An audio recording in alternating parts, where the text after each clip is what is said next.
by 10 people.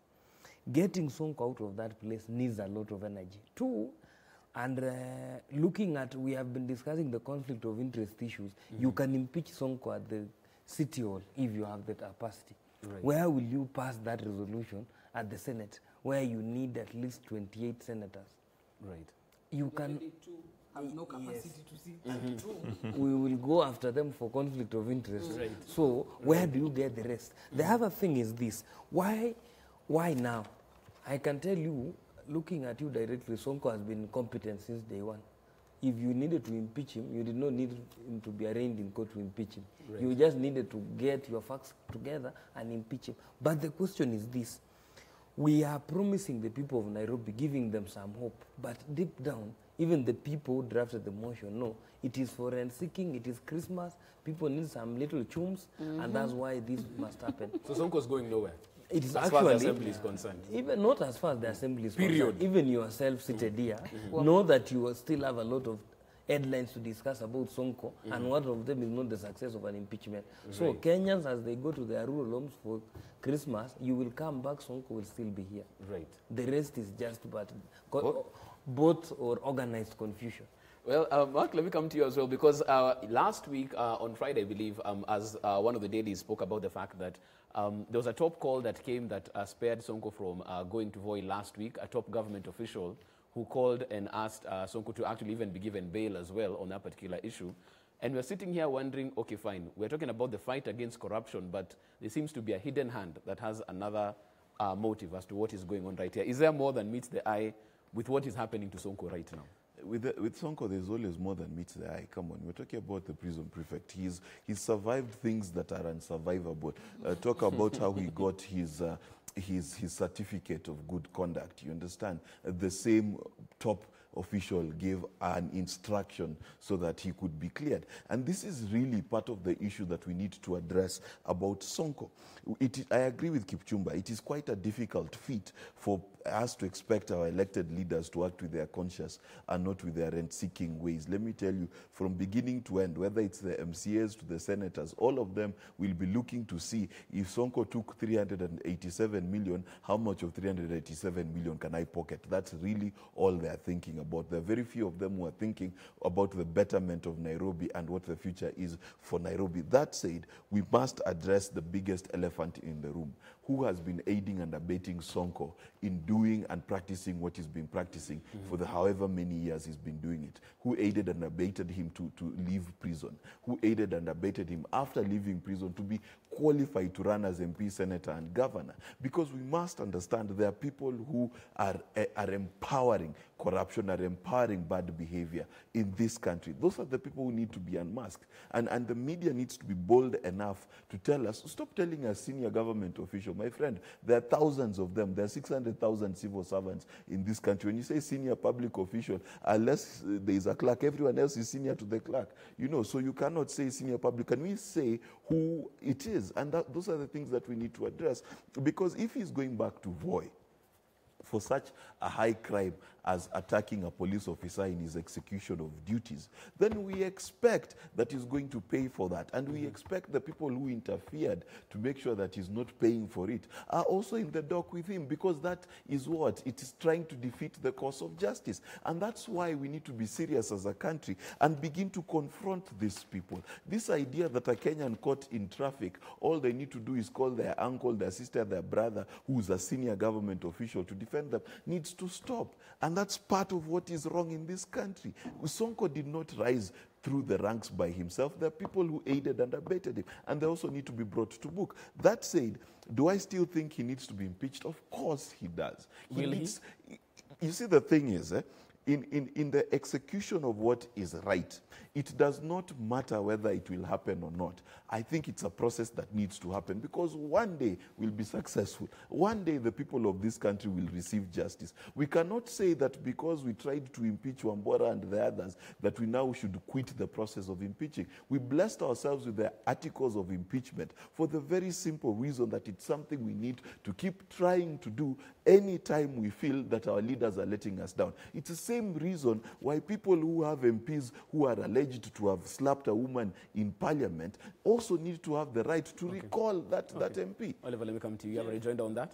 I think when we say we support the fight against corruption, we should support it both in the letter of the law and the spirit therein. When we want to cut corners to achieve the same, we lose some people. And I'm among the people who you lose when you try to fight corruption through some cantagaras and cavalier ways. When if we want, and we ask ourselves that we want to fight corruption through the court system, that should be the only avenue of fighting corruption. If today we were to go and impeach Sonko, the case will continue, yes. Is it legal to do that? Yes, it is. But the question is, the fight against corruption must be one that in itself is a story that can explain itself.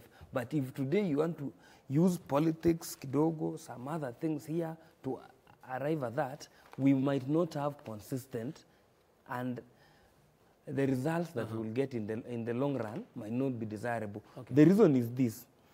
Tomorrow, we will go after an MP. What will happen to the MP now? Will we, for City Hall, it is easy to stage manage all these things because of the interest. But if today you go for the Lamu governor or the Garissa governor where there are no interests, what will happen? And let's talk about that, because actually that's what I wanted us to go to next. In terms I just of want the to COG. correct a misnomer he said.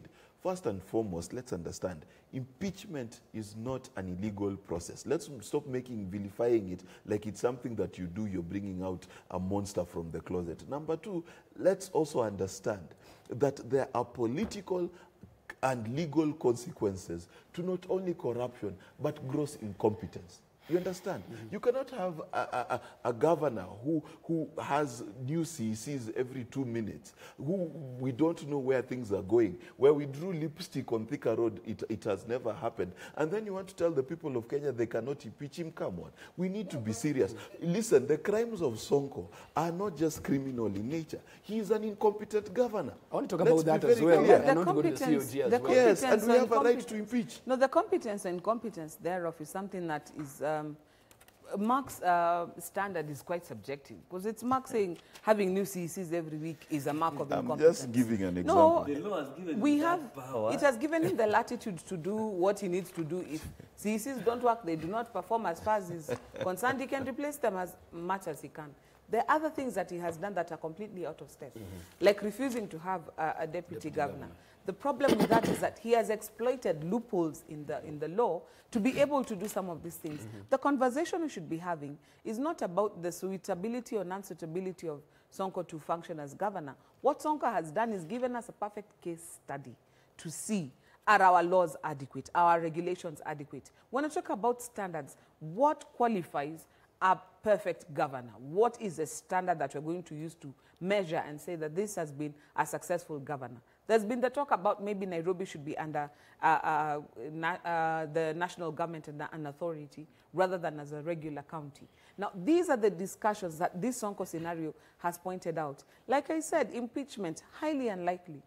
That Voi case, if the magistrate decides she's imprisoning him for a year, or I'm not even sure who's listening to him, maybe that's what might get him out of office. But with the processes that we have, and this is something that Kenyans need to understand, an impeachment process is supposed to be a last resort measure. It's not supposed to be every day willy-nilly, because what happens is, if you use it every single day, every time you just wake up and say we are impeaching the governor, what happens at the end of the day is people learn how to navigate the system to defeat it. And that's what we've seen.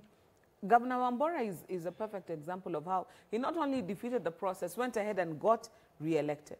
So we need to come to a place where we even help people understand impeachment is supposed to be the final straw, as in there's nothing else left to do, we need to get you out of office. Where you can prosecute somebody, you should prosecute them. Where you can censure somebody, you should censure them. Where you can deny them funds, you should deny them funds. But impeachment, when you just say impeachment, what happens is what we're seeing now. When the process becomes flawed, it becomes impossible, and at the end of the day, the rest of the governors gang up to protect you. And that's all has to go, actually, with the Council of Governors presser that they had. Chair of the COG, Oparanya, talking about the fact that they want to challenge Justice Mumbi's ruling in terms of having governors barred from the office on allegations of graft. We are sitting here talking about the fight against corruption, and somebody would think Why would somebody want to challenge that particular aspect? As you can see, the conflict of interest and what could be compromised. Are we fighting graft, Joy? Because it seems like they feel this might come to one of us, as they say, if you see your friend being shaved, you better put some water on your head because it's coming your way. Is that what we're seeing? They're now trying just to defend themselves at this particular point in time? All these governors, we've been told about 24 of them under investigation by the EACC. So each of them are seeing a path that they're most likely going to walk. So what's the initial instinct? It's self-preservation. Let's find a way of protecting ourselves. Now, we must understand that what Judge Mombi did was something out of necessity, because we know in Kenya, you have situations where people are intimidated into not giving the information that they need to give when they need to give it in such cases. But like I've said before, and I will reiterate, the fight against corruption must be strategic. It must be smart. It cannot be, oh, Oliver has just done this, let's send people to go and arrest him, and while we ask the court to give us 14 days to investigate. No. By the time we're sending people to investigate you, we already have your phone records, we have your bank records, we have everything that we need to have to actually sustain a prosecution. The way we are doing it in Kenya, it will not work, because you tell somebody don't not access the office, but they have all their phone contacts intact. They have all the people they need to know. Like even Governor Sonko has been accused of, when he suspects a CEC has gone to EACC to talk, one day Kerich was the shining star, the next day he was bundled out of office because he was suspected to have given information to EACC. That intimidation is very real. But by the governors bunching together, it doesn't say very good things about them as well. Many of them are also second-term governors. They're not coming back again. You know you're going into retirement, and once you're in retirement, you don't have the trappings and the protection of the office. So in them trying to challenge the ruling, okay, if I talk as a lawyer, they probably might succeed on some point, because these are elected officials. They need to be able to access the offices unless they have been removed as per Article 182. But in terms of the spirit that Oliver talked about, the spirit of the law, Kenyans don't want intimidation in some of these cases. But is the problem entirely the governors? No, our investigators and prosecutors are not working smart. They are working hard, and they are not going to get any success in what they're doing. I can say that categorically, because they're not working strategically in trying to fight against corruption. So are they genuine in their fight? Now that's a question that history is going to judge them on. Fred, some people are talking about the fact that even as you talk about governors being barred from office, is it really effective? Because if it's a physical premises that you don't want the person to step into, he still has it influence wherever he will be. Case in point, whether he's working from Mua Hills or Upper Hill or wherever, he can still get what needs to be done to be done. There was a debate of should they operate from a hotel or from get another place to work from. So is it effective as is? I agree with Joy. It's not effective because they still have their contact. They can call whoever they want, unless those phone calls are monitored, unless they are constrained from accessing even the people that they used to work with, for that matter. But the reason why, in fact, if you look at that ruling of Judge Mombi, I think it's a very powerful ruling, because what the essence is to preserve evidence. You treat the office of the governor as a scene of crime, and therefore accessing office means that you are likely to interfere with that evidence, and it will interfere with the case. I'll give an example. Sometimes back we had a National Lands Commission chair that was barred from office, and he managed to access the office, and before he knew it, a computer disappeared, which was believed to contain very vital information concerning that case. So the issue here, I think a precedent has been set, and right from Samburu, Kiambu, and now Nairobi County, this country is a country governed by the rule of law. And the courts also must be respected. Because you see, the best the court can do is to issue such an order so that as the case continues, it is presumed that that scene of crime is protected. But again, the nature of politics, most of these cases, because if we are to fight corruption, we must be systemic, not systematic. A lot of times we have tried to fight corruption systematically. It cannot work. You must be systemic. Systemic in the sense that you fight it wholesomely. The conduits, the people that work with the culprits, are... The other day we saw a clerk who managed to get billions in his account. How did he do it? You must be working with somebody. And therefore, people have got proxies all over, and they work with them. So you must be systemic. If the courts today said, Jeff, you are barred from accessing K24 studios, while Jeff works with so-and-so, and you have your phones, You have your emails, personal, whatever, you have his personal. You are still going to communicate.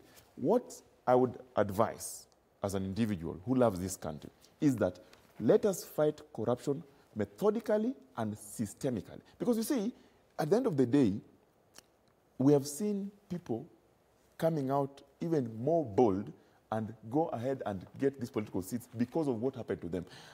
I read an article sometimes back online where people were saying, actually in Governor Sonko's case, he's being prepared for a bigger thing. Politically, I can agree with that article because Kenyans love people who come out as bold and have shown that they can go through the thickness of things and get bold at the other side. But that's not the case. The issue here, are there instances where money has been misappropriated? Yes. What is the court saying? The court says, okay, we are looking at this matter, but in the meantime, step aside. The spirit of chapter 6 has never been clearer as put by Judge Mumbi. Has never been. Because you see, that authority that is assigned to you as a state officer, you must conduct it, you must have it in a certain manner. That manner also requires that you respect the constitution so that when you are mentioned in a case, get out. If I were the person, I would say, please just step aside. But people here, we have argued, innocent until proven guilty and so on and so forth. That issue is an issue that is two-sided. Mark. And therefore the law must just be followed as it is. But I can tell you, stepping aside, and I've seen governors trying to fight it. They're fighting it because they're the same culprits. In this country we have had 47 billionaires. 47 billionaires who get into office for only 1 year, and you start seeing apartments, you start seeing tall buildings, and they are all of the governors. So I think we have used public funds to enrich ourselves as people in office. We have used public funds to do funny deals. It is time that the people of Kenya look at themselves in the mirror and say, I voted for you. You have not done what we expect you, and I expect you to do that. But the courts also must be very bold, because when a court of law gives an order and that order is not respected, and then judges get intimidated. We have seen the judiciary sometimes saying, you know what, these are very delicate issues. We have seen that we have a case in court that has not been heard since 2018. The hearing is today about some of these amorphous task forces, So for me, I think the judges all must be very bold. Okay, Mark, let me come to you, because we're looking at a situation where every single time we talk about chapter 6, leadership and integrity, and you wouldn't understand why a governor would say that even if I have allegations of graft against me, I still won't be able to access my office. How do you make this chapter 6 more applicable and practical? Because it almost seems like it's good to look at, it's good to read and cite in the Constitution, but on the ground, it's not working. Kitu mbaya na Wakenya is tunapenda kizungu nyingi na story nyingi, where many stories are not needed.